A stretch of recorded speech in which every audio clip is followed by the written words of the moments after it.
dia a todos e a todas. Queria cumprimentar o Alan, meu companheiro, o Sérgio, o Pisco e a Cidinha, que normalmente eu chamo de Cidinha quando ela está na condição de vice-presidente do CONASEMES, mas ela falou que hoje ela não vai estar como vice-presidente do CONASEMES, então ela vai incorporar a Aparecida Pimentinha como debatedora aqui da mesa.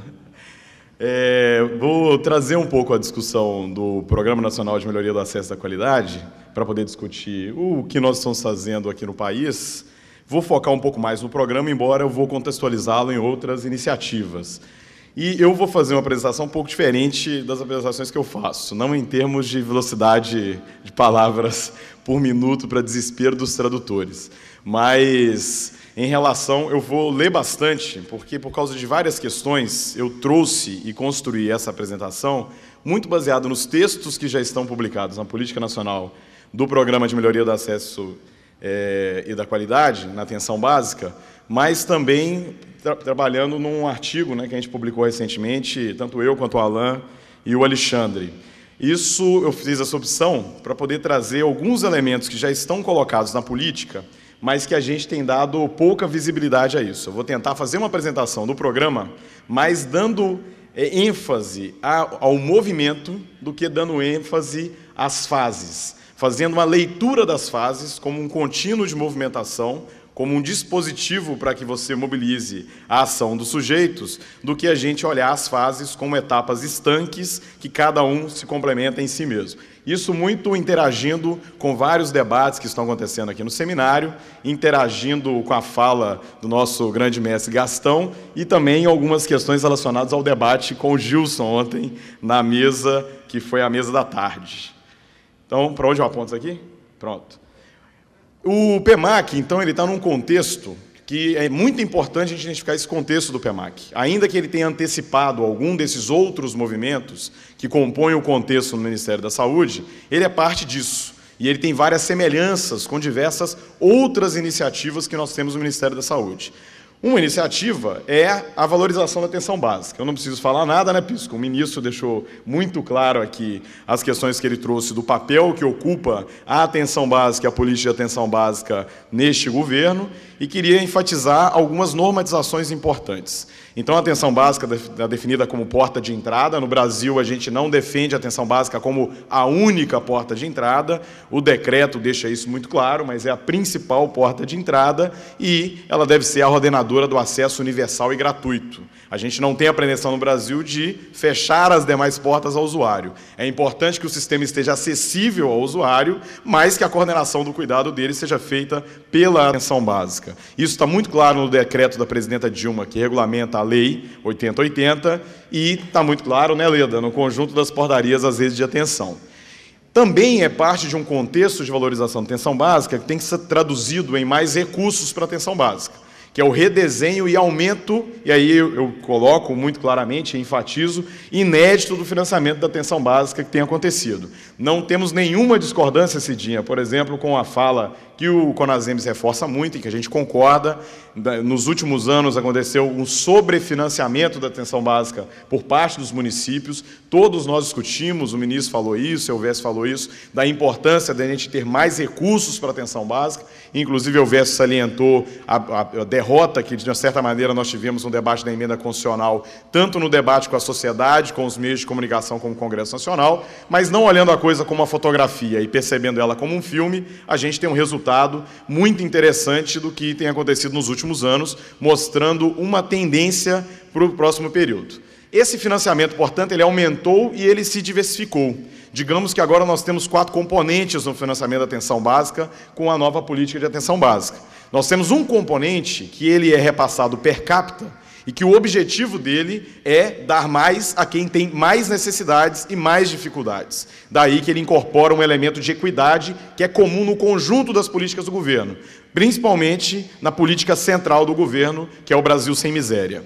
Componente indutor de modelo, onde nós temos um financiamento específico para a estratégia de saúde da família, por entendermos que a estratégia de saúde da família é mais custo-efetiva e que, de uma maneira geral, não em cada caso singular, mas de uma maneira geral, ela é a principal estratégia de qualificação e de aprofundamento da atenção básica no país.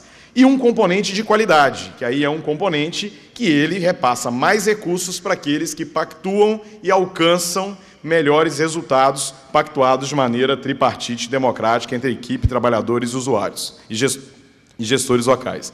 E o componente de qualificação da infraestrutura e modernização, que é um componente temporário, cujo objetivo é a gente sair da situação muito crítica que nós temos no país hoje em relação às instalações das unidades básicas de saúde. A parte do componente que é relacionado ao componente de equidade, aí são números absolutos, eu não estou fazendo nenhuma inferência, eu estou só fazendo a conta de somar e de multiplicar aqui para fazer o percentual. Nós saímos de 3,65 bilhões do PAB fixo, fomos para 4,42, o variável, aquela variação que vocês estão vendo ali, tem a parte também da estrutura do programa de qualificação. O fato é que o repasse fundo a fundo, isso aqui não é todo o dinheiro do Departamento de Atenção Básica, tem outras ações, mas o repasse fundo a fundo para os municípios saiu de 9,73 bilhões de reais para 13,36 bilhões de reais, o que representa um aumento de 3,6 bilhões de reais nesses 2 anos, 37% de aumento. Esse aumento ele foi organizado chegando até 38,8% para os municípios com as maiores necessidades, variando de 28%, 17% e, no mínimo, 11,1% para os 150 municípios maiores e mais ricos do país. Portanto, para os municípios maiores e mais ricos, teve apenas a correção da inflação. Para os municípios mais pobres, a gente teve um ganho de mais de 28% acima da inflação. O Programa Nacional de Melhoria do Acesso e Qualidade é o elemento mais dinâmico desse aumento do financiamento. Ele é um elemento que vai agregando e ele vai acumulando aumentos, ele não existia em 2010. Em 2011 foi implantado no final do ano, portanto mobilizou 54 milhões de reais. Esse ano mobilizará 800 milhões de reais. A previsão do ano que vem é 1,5 bilhão, a previsão de 2014 é de quase 2,5 bilhões de reais.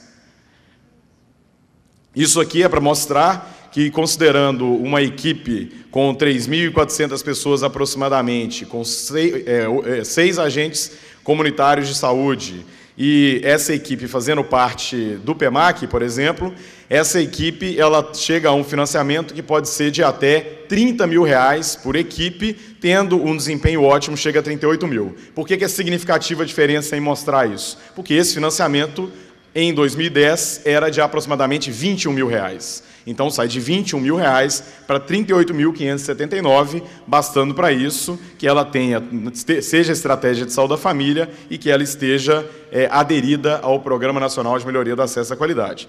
A mesma coisa para os municípios, que são os municípios mais ricos, que têm um PAB fixo menor, mas sairiam de 18 mil reais para 31.336.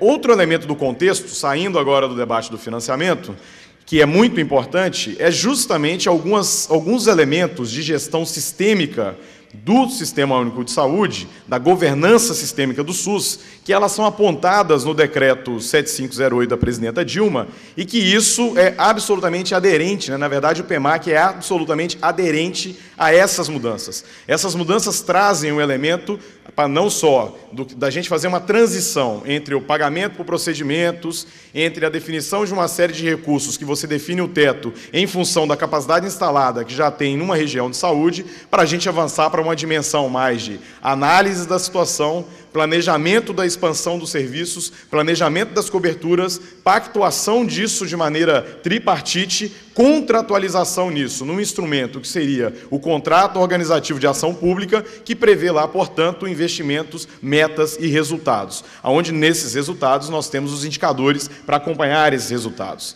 Isso, portanto, entra num elemento de valorização, avaliação e valorização do alcance desses resultados. Isso é um desenho que nós estamos construindo para a gente mudar a lógica de pactuação no SUS, de organização das redes e de financiamento do serviço dessas redes. Isso está no contexto do COAP e o PEMAC ele dialoga com isso, ele é aderente a isso. As etapas do PEMAC elas tentam antecipar esse exercício que nós teremos que fazer não só para a atenção básica, mas para todos os serviços de saúde.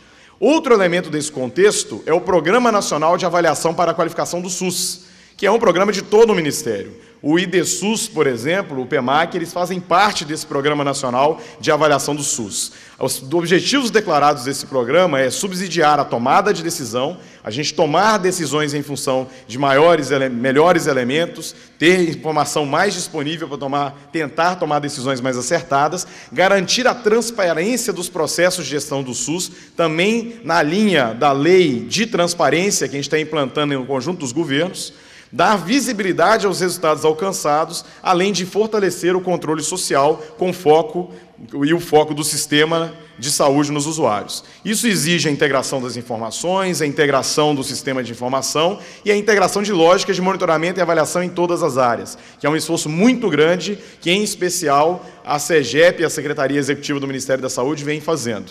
Exige a importante presença da satisfação do usuário como informação estratégica e central para se discutir a qualidade do serviço. Também tem uma série de iniciativas, quem assiste novela, Jogo no Domingo, enfim, o Jornal da Record, por aí vai, assiste televisão, está assistindo a propaganda institucional mostrando a telefonema para a gestante da Rede Cegonha, a carta SUS e o PEMAC lá nas unidades. Isso são algumas das medidas, mas nós temos diversas medidas que estão sendo feitas para a gente acompanhar a avaliação e a satisfação dos usuários.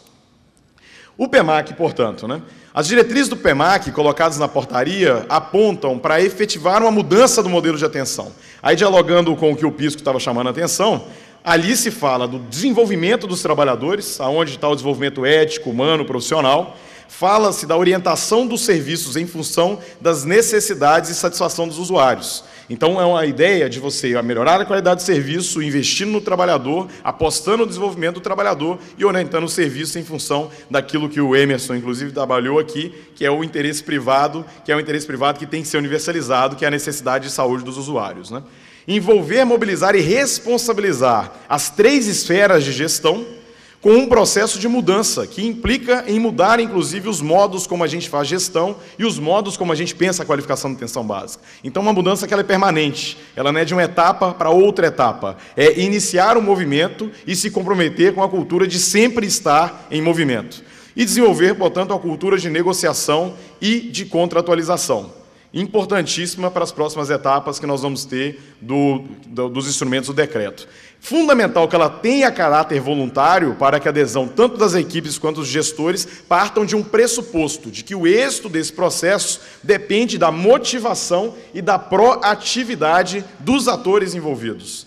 Então, a ideia, mais uma vez, é você convocar para a mudança, é você dar elementos para a mudança, é você mobilizar sujeitos que intencionam, antes de começar a mudança, porque eles estão aderindo, à vontade de mudança. Isso é decisivo, porque o instrumento aqui não é um instrumento imposto de uma contratualização, onde você aposta toda a mudança, seja no receio de avaliação daquele sujeito, seja na possibilidade de você pagá-lo ou não pagá-lo, traduzindo o contrato como uma regra de trabalho. Ele é um processo que você tem que convencer o sujeito que aquilo pode ser interessante para ele. Possuir um parâmetro de comparação entre as equipes de atenção básica, considerando diferentes realidades. Reconhecer a diferença das realidades e reconhecer que ter esses elementos é importante para que a equipe veja seu trabalho a partir do seu próprio lugar e a partir do lugar de outros sujeitos. E ser incremental. Ele sempre caminhar para uma progressiva ampliação dos horizontes dessa avaliação e desses objetivos, sendo transparente em todas as suas etapas e permitindo permanente acompanhamento das ações, não só pelos gestores, fundamentalmente pelas equipes, mas também pelos usuários. Isso aqui tem sem chance. Na fase 1, que é a primeira parte aqui da contratualização, as partes que ficam mais explícitas quando a gente discute o PEMAC é justamente as fases que elas são mais aglutinadas, que elas são fases que têm mais homogeneidade nacional. Normalmente a gente fala muito da primeira fase, que é da adesão e da contratualização, e a terceira fase, que é a fase da avaliação externa, que está acontecendo, que tem mais visibilidade, acontece em todos os lugares. Mas o central do PEMAC, sem dúvida alguma, o que permite que você saia de uma situação A para uma situação B, e não que você faça os 2 cortes numa mesma situação, na adesão e na avaliação, é a fase 2. É a fase onde você produz a mudança. E essa fase ela é mais invisível, porque ela é singular. Essa fase acontece em cada lugar. Essa fase acontece de maneira diferente nos municípios. Essa fase acontece de maneira diferente nas equipes. Em algumas equipes você não tem nenhum tipo de mudança. Em outra equipe você tem uma mudança. Outras equipes já estavam em mudança e elas acharam interessante aquele processo que veio. Então essa fase, que ela é mais micro, ela acontece no conjunto dos lugares, ela é menos visível, mas ela é decisiva. Ela é o principal elemento constitutivo da mudança das práticas de cuidado, de gestão, de participação e de educação. Então, pegando alguns elementos até literais do artigo, claramente a estratégia do programa é uma tentativa de constituir movimentos de implicação desses sujeitos envolvidos e dispositivos de gestão colegiada, porque é fundamental que esses sujeitos eles façam a gestão da mudança, porque senão nós não estamos conversando, a ideia não é você dialogar com sujeitos individuais que não compartilham o trabalho, a ideia é que esses sujeitos eles dialoguem sobre como eles estão organizando o trabalho e que eles introduzam mudanças na forma de fazer esse trabalho, e para fazer isso eles precisam gerir esse processo de decisão, de priorização, decidir o que vai ser mudado e gerir a implementação dessa mudança. Então, é uma tentativa de instituir movimentos de implicação em dispositivos de gestão colegiada que possam gerir a mudança. Aposta-se, portanto, na constituição de espaços de negociação que possam mobilizar em função dos interesses e necessidades de cada ator. A gente falava disso num debate. O gestor municipal virou e falou o seguinte: poxa, mas eu estou tendo uma dificuldade. As minhas equipes, os meus profissionais, eles perguntam para mim, sim, mas o que eu vou ganhar aderindo ao PEMAC? Essa questão, ela não é um problema. Na verdade, é exatamente isso que se busca. Se busca um espaço de negociação onde o gestor tenha que conversar com a equipe para dizer o seguinte: olha, pode ser muito interessante, sim, você aderir isso. O outro, sim, por quê? Me explique. E aqui, nesse espaço, é o espaço onde vão se negociar melhorias da estrutura, melhores equipamentos para as condições de trabalho, mudanças que as pessoas queriam há muito tempo, elementos relacionados à gestão do trabalho e educação permanente, a possibilidade de decidir mais democraticamente o modo de atender a população, uma mudança do processo na unidade, por exemplo, que é de interesse, pode ser de interesse do usuário, do gestor e do trabalhador. Se os atores não estão empoderados, se o programa não desse a condição da equipe, em última análise, virar para a Cidinha, secretária de ADEM, e falar assim: Cidinha, eu não quero entrar na equipe, a gente não teria a condição de constituir um espaço de negociação onde esta equipe ela entra empoderada na negociação. Ela vira e fala: olha, tudo bem, eu vou aderir, mas para aderir eu tenho alguns pleitos, eu tenho algumas necessidades e vamos negociar essas necessidades. Sem dúvida alguma, isso é um processo que acontece agora mais enfaticamente entre gestão e equipes. É desejável que isso mobilize, na sequência, os usuários. Eu conheci lugares onde a agenda do PEMAC ela está provocando a reimplantação, nova onda, né, de implantação de conselhos locais de saúde, na medida em que você traduz essa informação de uma maneira mais acessível ao usuário, e esse usuário, ao contrário de discutir um conjunto de minúcias do processo de trabalho, ele pode começar a negociar alguns resultados desejáveis na perspectiva do usuário. Então, o objetivo explícito é que se consolide um modus operandi com uma cultura de negociação e gestão comprometida com a mudança. Aquela mudança dos serviços que aponte para o desenvolvimento dos trabalhadores e que responda às necessidades de saúde dos usuários. Então, ao mesmo tempo, o processo ele não é em todo aberto. O programa ele coloca elementos, repertórios, objetivos para essa negociação. Ainda que sejam objetivos em grande medida alargados, que cabem muita coisa, mas ele aponta repertórios para essa negociação. Ele faz isso ao apontar a direção do movimento de qualificação através de indicadores a serem alcançados e de padrões de acesso e de qualidade a serem implementados. Padrões que são abertos o suficiente para dizer o seguinte: tem acolhimento na sua unidade, o sujeito chega e ele não vai ter que esperar a sua ordem de chegada e alguém vai ouvi-lo em sua necessidade de definir uma oferta? Tem ou não tem? E você induz a que você tenha esse tipo de acolhimento na unidade. Só que ele não é fechado a ponto de querer estabelecer para o âmbito nacional um só modo de fazer isso, sendo que todo mundo que trabalha na equipe sabe que na própria equipe da gente, a gente mudou 5, 6, 7, 12, 15 vezes o modo de acolher as pessoas. A definição desses padrões, desses elementos, é uma definição tripartite. A qualidade, eu não vou repetir aqui, o Pisco trouxe vários elementos. A qualidade é uma construção social produzida com base nas referências dos sujeitos envolvidos, que varia de acordo com o contexto histórico, político, econômico, tecnológico, cultural e com os conhecimentos acumulados sobre o tema. Então, qualidade aqui é a afirmação de diretrizes de uma caminhada para o reconhecimento dos avanços produzidos e para a superação dos problemas priorizados. A qualidade não é aprendida como um topos. A qualidade é entendida como fluxo, como movimento, aquilo que eu estava chamando de movimento permanente de identificação de problemas e de superação desses problemas. A adesão e a contratualização, ela teve uma adesão foi muito maior do que a gente esperava. A gente imaginava, principalmente por ser ano eleitoral aqui no Brasil, falando em especial aí para o Sérgio e para o Pisco, a adesão de 71% dos municípios do Brasil em ano que a avaliação aconteceria em ano eleitoral, com a questão e o compromisso de que os dados são públicos, é uma adesão que surpreendeu a todos nós, no Ministério da Saúde e nas demais instituições. Todos os estados do Brasil, e municípios de todos os estados do Brasil fizeram adesão, e 17.482 equipes de atenção básica aderiram ao programa. Dessas 17.482 equipes de atenção básica, 99% delas são equipes de saúde da família. Menos de 1% são as equipes de atenção básica que não são equipes de saúde da família. Lembrando que esse número tinha teto. O nosso teto era de 50%. Sem dúvida alguma, ano que vem, por exemplo, que a adesão vai ser livre, universal, é possível que a gente chegue a algo como 70%. Aqui não vai dar para ver, mas aqui é um gráfico mostrando a adesão por estados. A gente tem desde o estado, por exemplo, de Santa Catarina, que teve 80% de adesão das equipes, né? O que é uma adesão muito expressiva. Aqui é o Brasil, como ele ficou colorido, em termos dos municípios que aderiram ao PEMAC. Pronto, o início da fase 2. A escolha, o que foi escolhido como disparador da fase 2, o elemento que é o ponto de partida da fase 2, é a autoavaliação. Só que a autoavaliação é entendida dentro de um processo, e não a autoavaliação isoladamente, né? Essa autoavaliação, a perspectiva dela é de mobilizar a própria equipe, que estou chamando a atenção, que já estava mobilizada, porque ela teve que se mobilizar para poder fazer a adesão, a identificar dimensões positivas e problemáticas de seu trabalho, produzindo sentidos e significados potencialmente facilitadores e mobilizadores de iniciativas de mudança.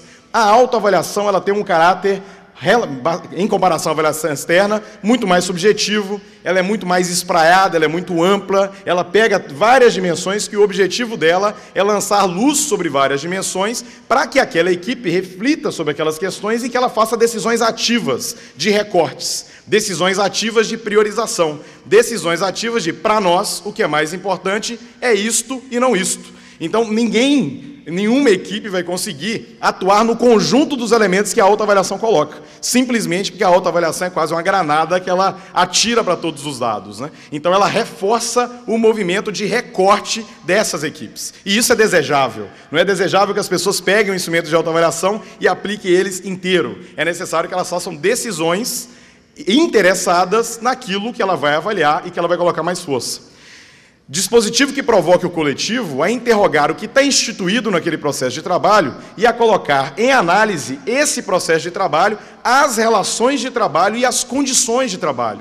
Porque a autoavaliação não está discutindo só sobre o acesso daquilo que a equipe presta de serviço. Ela está discutindo sobre que condições ela faz isso, ela está discutindo qual é o vínculo de trabalho, ela está perguntando se a gestão municipal é presente, ela está discutindo se a relação da gestão municipal com a equipe é só a informação que sobe e o boletim em papel que desce de 2 em 2 meses com os resultados do SEAB que foram preenchidos 4 meses antes. Ela está discutindo e está avaliando se a equipe está próxima, a equipe de gestão está próxima, se dialoga junto, se levanta os problemas junto e se está junto para poder tentar produzir alternativas a esses problemas. Induz, então, a ampliação da capacidade de cogestão de maneira a produzir espaços de negociação e planejamento para a superação dos problemas identificados. Então, essa é a ideia da autoavaliação. É para poder colocar tema na roda, colocar o debate, trazer conteúdos a esse debate, conteúdos que vão ser recortados a partir daquilo que foi discutido e avaliado e apontado na autoavaliação. Também tivemos adesão muito acima das nossas expectativas. A nossa expectativa é que isso fosse em torno de 50%, até baseado na quantidade de equipes que já tinham avaliado, até o PMAC começar. A quantidade de equipes que já tinham usado, por exemplo, a MQ, era uma quantidade em torno de 6 mil equipes, se eu não me engano, o Alan sabe disso melhor do que eu. E nós tivemos uma situação interessante que, por exemplo, o estado de Santa Catarina, as 1.107 equipes fizeram a autoavaliação e colocaram o resultado da autoavaliação no sistema de informação. No Brasil como um todo, a adesão, a realização da autoavaliação, isso são dados do meio do mês, 13.906 equipes já utilizaram a autoavaliação, sendo que isso responde a 79,% das equipes do país que aderiram ao PMAC. Esse negócio é devagar mesmo, viu, Pisco? Eu descobri uma técnica aqui. Eu vou falando coisas, aí enquanto ele vai fazendo, eu vou enrolando, boto um assunto a mais e depois eu passo para o item. O desenvolvimento, o monitoramento. Como o Pisco muito bem colocou, um monitoramento dentro do PMAC, ele entra como um elemento que ele agrega aquela avaliação que a equipe está fazendo, principalmente conduzida pela autoavaliação. Nós temos muitos limites nos indicadores que nós usamos. O Pisco fez essa fala dos indicadores de Portugal, mas não tem comparação ao que eles reúnem de indicadores a partir do sistema informatizado que eles têm e o que a gente consegue reunir de indicadores a partir do CIAB. Felizmente, estamos fazendo um esforço muito grande.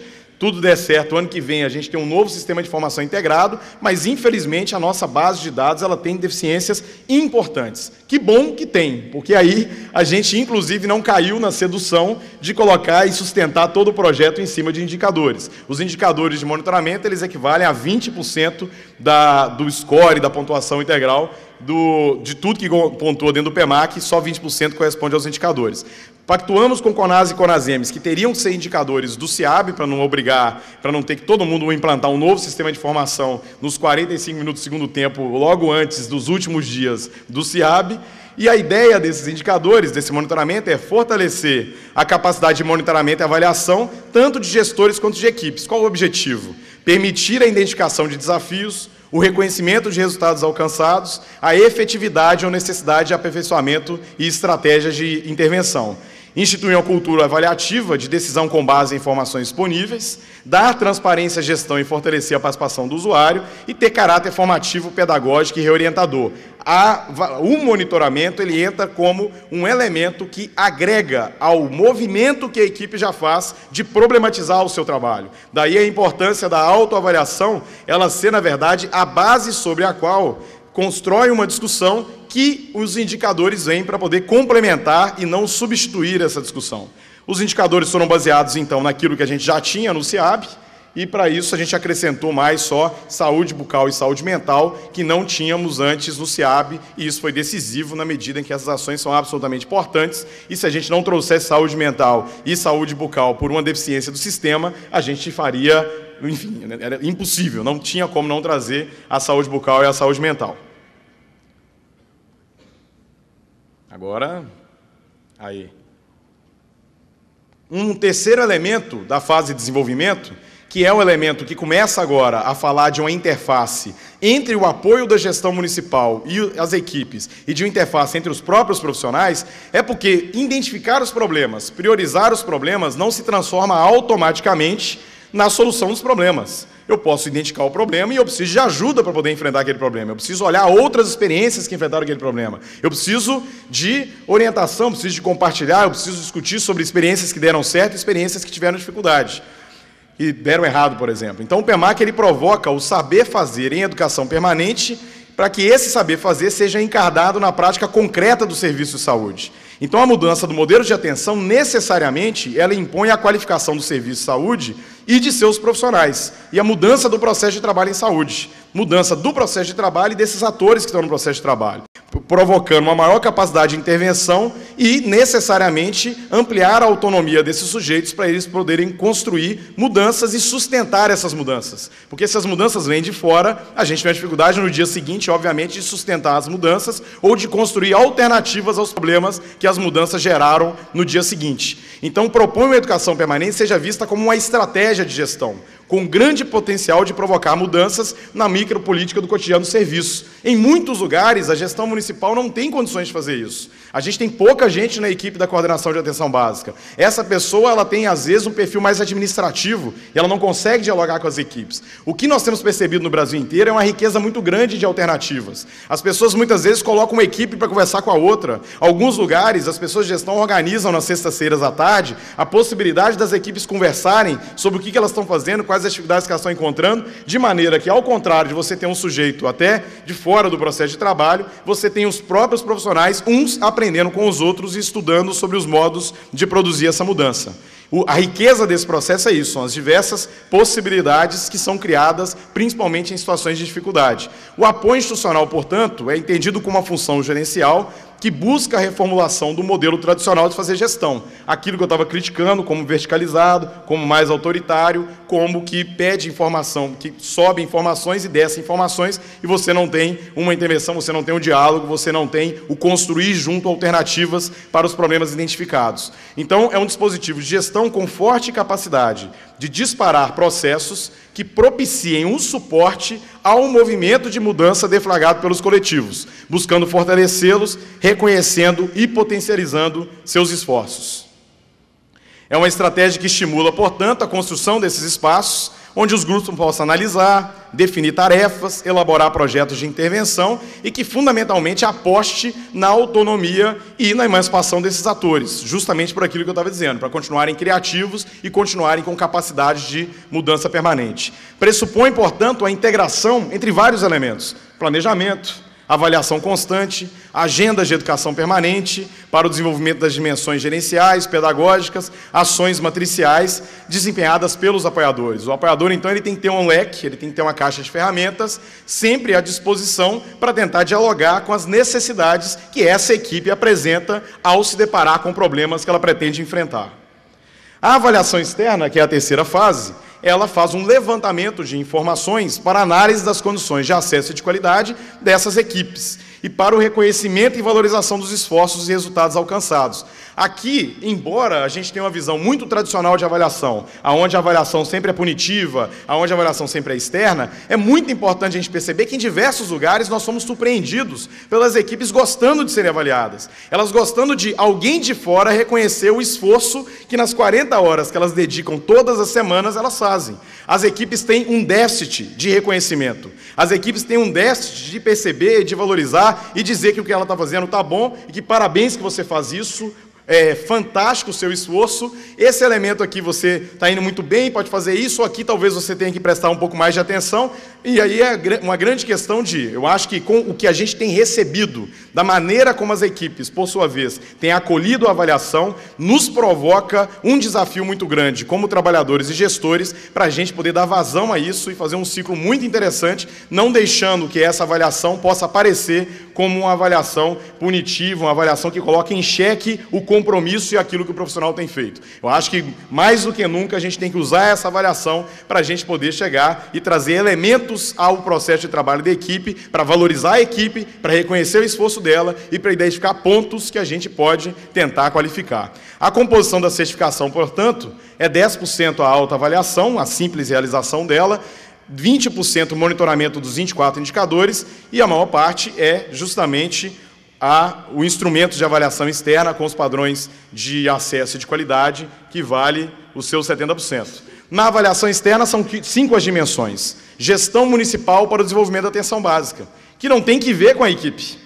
A unidade é a equipe, mas a avaliação não é da equipe, a avaliação é por equipe. Esse primeiro elemento, que é a gestão municipal para o desenvolvimento da atenção básica, fundamentalmente o que está em xeque aqui é o quanto as gestões municipais se organizam para poder apoiar, fazer ações de educação permanente e dar sustentação às suas equipes, o quanto elas, na verdade, conseguem fazer para que elas apoiem as equipes de saúde da família. Um segundo elemento também não é de responsabilidade de governabilidade da equipe. Estrutura e condições de funcionamento da unidade básica de saúde, fundamentalmente está falando de condições de trabalho, de se você tem ou não tem equipamento, se você tem espaço ou não tem espaço agradável, acolhedor, enfim, um conjunto de elementos que também são de interesse das equipes, mas cuja governabilidade está mais a gestão municipal. Valorização do trabalhador é um elemento muito decisivo, porque ele reforça, né, Lica, a política nacional de carreiras, de precarização do trabalho, de valorização do trabalhador, dando ênfase e reconhecendo o esforço de quem garantiu vínculos com qualidade, com mais perspectiva de permanência, com menos rotatividade, com garantia dos direitos trabalhistas e previdenciários, com a possibilidade de carreiras que deem perspectiva para o trabalhador, ao mesmo tempo que considera o investimento permanente em educação desses trabalhadores. Também é algo que tem mais a ver com a responsabilidade da gestão municipal do que com a própria equipe, e que é interesse da equipe negociar isso na hora da adesão e durante todo o processo do PEMAC. A dimensão 4, esta sim é mais focada naquilo que a equipe tem capacidade de intervir, embora também tenha responsabilidades compartilhadas com a rede e com a gestão municipal, que fala do acesso da qualidade, da atenção e organização do processo de trabalho, onde tem uma dimensão que é a gestão do processo de trabalho e o acesso, e a outra a atenção à saúde. E, por fim, acesso, utilização, participação e satisfação dos usuários, quando hoje a gente já tem um número significativo de usuários entrevistados. Eu acabei de esquecer o número agora, mas deve ser em torno de 26 mil usuários que já foram entrevistados, onde nós estamos combinando vários métodos: observação direta, entrevista com gestores, através do diagnóstico online, entrevista presencial com os trabalhadores, entrevista presencial com os usuários e acompanhamento de indicadores, além da própria manifestação desses profissionais quando eles preenchem a autoavaliação. Nós temos aí pelo menos 6 modos de trabalhar informações, sendo que tem algumas informações que elas são avaliadas em todas essas dimensões, né? Isso, no final, resulta numa certificação com desempenho ótimo, bom, regular ou insatisfatório, que, por sua vez, vai definir a quantidade de recursos que são repassados fundo a fundo para a gestão municipal. Não é o governo federal que contrata os trabalhadores, o governo federal ele repassa o recurso à gestão municipal, porque os trabalhadores, obviamente, são contratados pela gestão municipal. E esse recurso não é interesse que esse recurso seja integralmente transformado em remuneração. É importante que a gente avance em lógicas de remuneração por performance, por desempenho, por resultados. Mas parte desses recursos é importante que você qualifique. Tem muito gestor que fala: eu gostaria muito de ter um gerente na unidade básica de saúde. A gente pode apostar nesse aumento de recursos para poder fazer isso. Tem lugares que as pessoas, por exemplo, querem colocar um assistente social em cada unidade básica de saúde. Então, acho que a gente tem que abrir a cabeça para a gente poder perceber que esse aumento de recursos ele pode ser importante para a gente poder fazer um conjunto de medidas que são importantes nas unidades básicas e na atenção das nossas equipes, né? Para finalizar, as instituições participantes são 45, também é uma questão muito importante, terem 45 universidades, instituições de pesquisa e ensino envolvidas na avaliação. São mais de 900 avaliadores da qualidade rodando o Brasil todo para poder produzir esta avaliação. E os resultados até agora são esses, né? Na verdade, isso aqui está com uma semana de atraso, né, Alan? Nós puxamos esse dado de quarta-feira da semana passada. Portanto, aquele número ali deve ter aumentado pelo menos 1.000 equipes. Mas na quarta-feira da semana passada, nós tínhamos 6.345 equipes avaliadas, um percentual de 36,3% do total de equipes que aderiram ao PEMAC, e usuários entrevistados eram praticamente 26 mil usuários.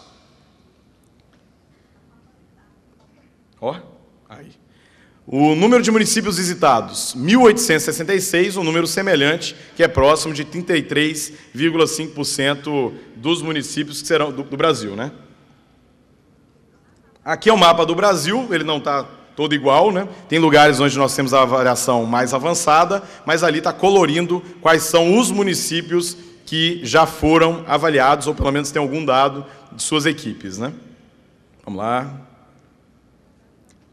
Os universitários aí podem ajudar? Aí. A velocidade da avaliação é essa, 1.134 equipes sendo avaliadas por semana. E a última fase é a recontratualização, que, na verdade, nada mais é do que o início de novo ciclo, né? Onde há uma pactuação singular dos municípios e equipes com incremento de novos padrões e indicadores de qualidade, estimulando uma certa institucionalização de um processo que pretende ser cíclico e sistemático, a partir de resultados verificados. Coisas também que o Sérgio e o Pisco chamaram a atenção aqui, quando eles falavam que não podia ser um evento isolado no tempo, né?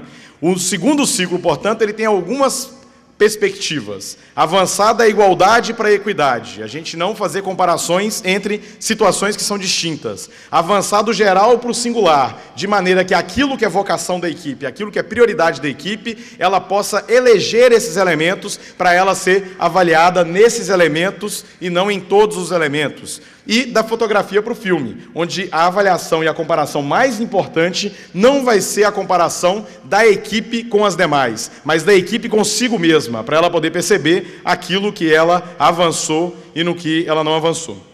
Acho que esse é o último. Então, eu queria terminar com duas questões. O grande desafio que coloca para nós é justamente o desafio de montar uma política nacional, que como política nacional, ela tem que ter um conjunto de normas, ela tem que ter um conjunto de elementos que eles são iguais, impessoais e universais para todo o país, até porque ela está dirigindo o pagamento, mas que esses elementos, eles compreendam a possibilidade, que eles estimulem a possibilidade de singularização nos locais de trabalho e de singularização nos municípios. Sem a fase 2, sem este envolvimento dos municípios, nós só teremos o seguinte: um conjunto de equipes que fazem um determinado tipo de pacto, que pode ser absolutamente burocrático, um conjunto de equipes que fazem diversas outras ações burocráticas e uma avaliação que, na verdade, não tem nenhuma diferença entre quem era aquela equipe que contratualizou e essa equipe que está sendo avaliada. A grande diferença é aproveitar essa oportunidade para retematizar a atenção básica junto das equipes. Abrir essa brecha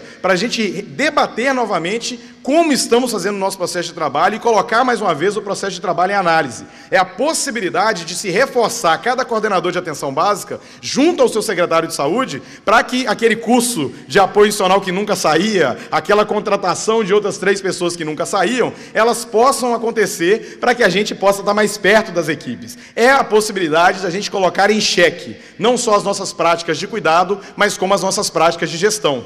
É isso que tem animado a gente tem percebido uma mobilização muito grande, a experiência no país é diversa, mas o que a gente tem colhido é a fala das pessoas de que, desde a criação da Estratégia de Saúde da Família, no Brasil, em 96, esse talvez seria o momento que elas estão sentindo que o tema voltou à roda e que é um segundo ciclo onde está se podendo pensar sobre tudo aquilo que foi feito e podendo, mais uma vez, desejar e sonhar a mudança daquilo que já foi feito. Eu acho que isso é um movimento necessário da gente conciliar expansão com qualidade e a gente apostar fortemente que sim, é possível fazer políticas nacionais cujo conteúdo seja disparar processos locais com sustentabilidade, processos locais que coloquem os sujeitos em diálogo, trabalhadores, usuários e gestores, em prol da defesa da vida dos usuários. Muito obrigado.